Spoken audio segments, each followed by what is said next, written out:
Malik Basintale Abekasa was sending strong warning at the NPP leaders any on no ankasa political party NDC for. Just 3 days ago when the government lost the election, they decided to start auctioning vehicles. I have a whole list of government vehicles that have been quickly auctioned to people. Already? I have a list. They've been valued? They've been valued. They've been auctioned to Toyota Prado to more than 50 vehicles. Quickly auctioned to family and friends. They will be retrieved because you cannot quickly auction people's cars to people.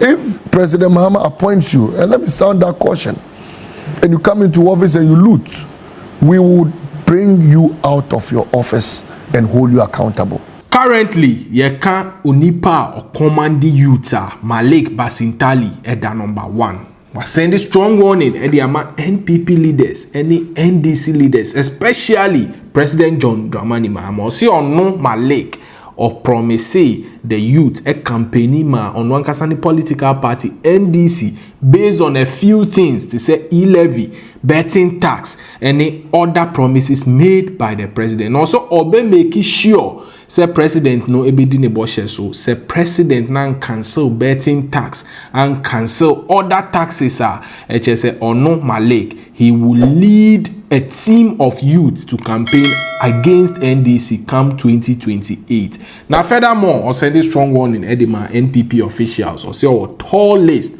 of candidates suitable for jail. Now at it say omo auction certain cars, government vehicles, government lands and or sinning in obe making sure so recover into any NPP member what touch Ghana sika wrongfully should do the needful by refunding these monies back into the national coffers. Adolfo, Mumenko T moment or sounding this strong warning on TV3, Vimbas TV so ena muwe. We are not going to retrieve stolen cash by using same method as quick credits. Operation Return All the Loot is not some savings and loans company where we go into the night throwing stones at your zinc to pay, all the monies you have stolen. If people care to know, a lot of the monies that have been stolen by this current government have been transformed into digital money. If they don't know, people do no longer steal cash and stock it in the house.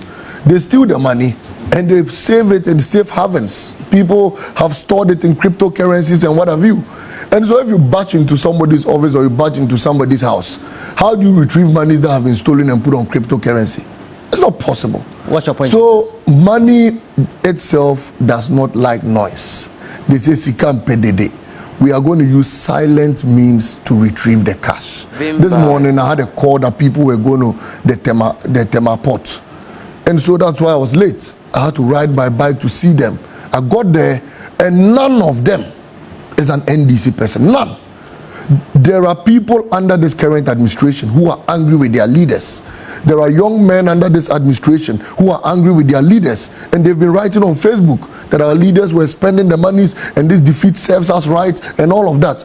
Many of such people have decided to confront their leaders and also get their little monies back before they leave office. And when I got there, not a single person. On TV3's website, you posted a video of Owutu Senya West, where the young men, the NDC men, intercepted. They went and arrested people who were looting from an Agenda 111 project. All the people who were arrested were NPP. Yet people are attributing all the budgets and all of that to the NDC. It's not true. The NDC guys have decided to start arresting some of the people who are batching into offices and all of that. And clearly, what happened in Owutu Senya West demonstrates to all of us it's not that a lot of people... It's not the duty of NDC young people to go arresting people just because those people decide to badge into... possibly enter we would do that into government warehouse, etc. We would do that because that should not be the Owutu Senya West case, if you listen to the guy, he said he had informed the police commander of the people. They can play the video and said the police commander should go and arrest them. And the commander told him that they should go and initiate a citizen arrest. And so they went there and they arrested the people. Because, they are tarnishing the image of the NDC. PDS scandal, where Bawumia presented fraudulent documents. If you batch into Bawumia's house, are you going to retrieve those documents from his house because you batched into his house? But now Baumia has even hidden all those documents. So such person, you put him in the witness box and we'll find appropriate means of retrieving them. A merry deal. When Baumia and Akufo-Addo sat down to, balloon the figure to 1.3 billion. If you batch into Baumia's house, how are you going to retrieve 1.3 billion? It was stopped, but he needs to stand trial for it. So batching into people's houses and offices will not retrieve stolen cash. There are measures we are going to take, and those measures are going to bring back all the monies. And we have said that Mr. Akufo-Addo, Baumia, together with all the corrupt appointees, my brother Chinia in Sisala East, who lost his seat. I sat here and I told you how they had stolen state lands. Chinia, absolutely. If you batch into his house, okay, how are you going to retrieve the state land? No. One, a lot of the young people said they needed jobs. Two, the young people said they needed better living conditions. Three, a lot of the young people said they needed security and a safe environment to operate. And four, a lot of the young people said all they wanted was a brighter future. I visited nursing trainees, and all they said was that they see their seniors who had completed more than 4 years ago still seated at home. And so even they who are completing in about 2 months' time, they don't know what the future holds for them. Are they coming to add on to the backlog of 4 years and wait for the 4-year group to be posted before they are posted, or are they going to be posted immediately? And so all those nursing trainees asked to be posted when they complete from school. The teachers I met, our teacher trainees, also said they needed to be posted when they complete from school. University students I met said they have been in school for 22 years, ever since they were born. They don't want to complete and come and sit in their house. They want to complete and get jobs. And so President Mahama said, I will meet you halfway.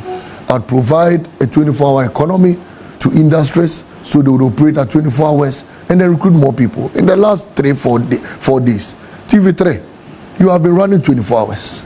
You know, so TV3 has been running 24 hours. I salute all of you. It means that a 24-hour economy is the future. And you people have been running at shift. This one comes in the morning. But we've been doing that since time immemorial. Absolutely. No, but that's been our routine. You are working now full 24 hours. Where even we've always worked 24 hours. Yes. Only that we're now doing the Ghana Decides election. Hold on. Yesterday at 11:12 p.m. there was a panel in the studio, right?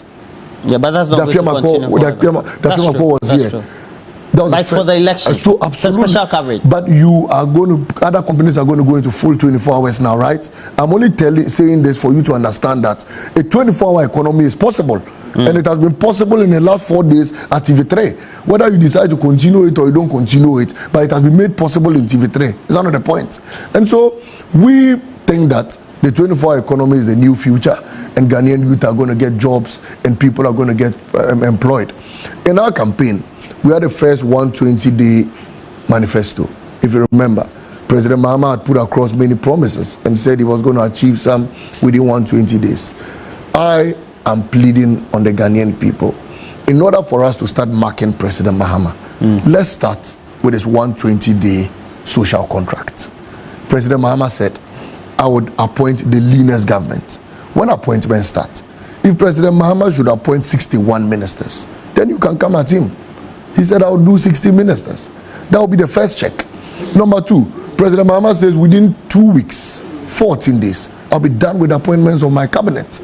Take your pen and paper, check it. President Mahama says within 120 days, I'll scrap the Burton tax, I'll scrap e-levy, I'll scrap the emission levy, and many other, unnecessary taxes. Once we do that, check it. And so, there are many promises we are done within 120 days that I think the Ghanaian people should take their papers and they should start checking. Once we do it, it means President Mahama is truthful. Once we do it, he's truthful, and that's the future of this country. Indeed, on the campaign platform, you on your motorbike, even in the rains, was a sight to behold. It looks like the issue of the Burton tax and then the e-levy are very dear to the heart of young people, especially those who are investing in cryptos, those who tend to do a lot of work electronically, right, etc. Why should that be an immediate assignment within the 120 days? I mean, because and how did that resonate with the feedback you got on the campaign platforms? It's important we do that within 120 days because it was a matter of high interest to the Ghanaian youth. We listened to them. Our manifesto was a people's manifesto. We didn't sit in a room or a kitchen to draft our manifesto. You remember that some of the promises Baumia made did not resonate with the Ghanaian youth. Said, we'll give you iPhone, you pay 1 cedi, 2 cedi, 1 cedi, 2 cedi. The Ghanaian youth said that was not what we wanted. And so we listened to the Ghanaian people and we understood what they wanted. The Ghanaian people said, clear the 10% bed tax. It is unnecessary. We said, we'll do it for you. The Ghanaian people said, COVID levy, we are out of COVID. Why is the levy still on our, our cost build-up? We said, we'll do it for you. The Ghanaian people said, take away the emission levy. We said, we'll do it for you. And so we think that issues that are of high interest and issues the Ghanaian people had asked us to do, of which we agreed we're going to do, ought to be followed and ought to be complied with. And that is what builds a very good, trustworthy economy. And that's what makes the Ghanaian people have full confidence in you. If you say one thing and you do another, you break your government. If you say it and you do it, the Ghanaian people appreciate what you've done. Because, we're going to run this country with a manifesto. Why don't you leave it to the government? First of all, Roland, I hate corruption. Not just corruption, but causing high financial loss to the states. I believe that corrupt money could be used to do a lot for this country. $58 million was used to sink a hole. $58 million could have provided a school for people in Salganov. It could have completed the E-block in Salganov. It could have provided a clinic for the people in Boko. It could have provided a hospital for the people in the Savannah region. That's so much of money to be used just to sink a hole. That has become the world's most expensive hole. An architect who just drew the plan, of course, that shouldn't have even taken more than 10 million, was paid 125 million within 1 week after completion, who is living in a government bungalow, all because we are quick to share things. Just 3 days ago, when the government lost election, they decided to start auctioning vehicles. I have a whole list of government vehicles that have been quickly auctioned to people. Already? I have a list on my phone. They've been valued. They've been auctioned, a Toyota Prado, to more than 50 vehicles. Quickly auctioned to family and friends. They'll be retrieved.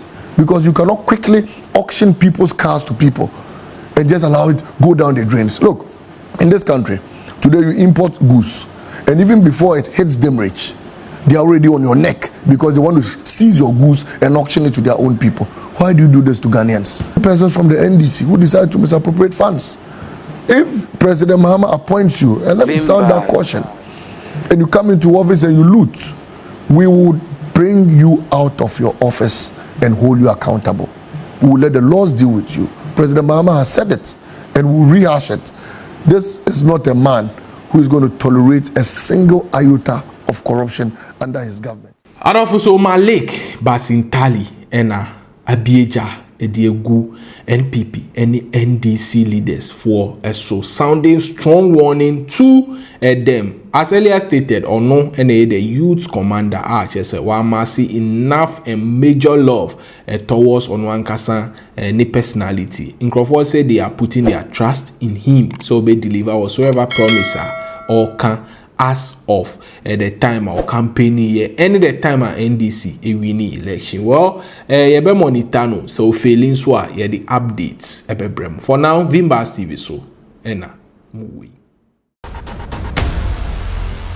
Vimbas TV.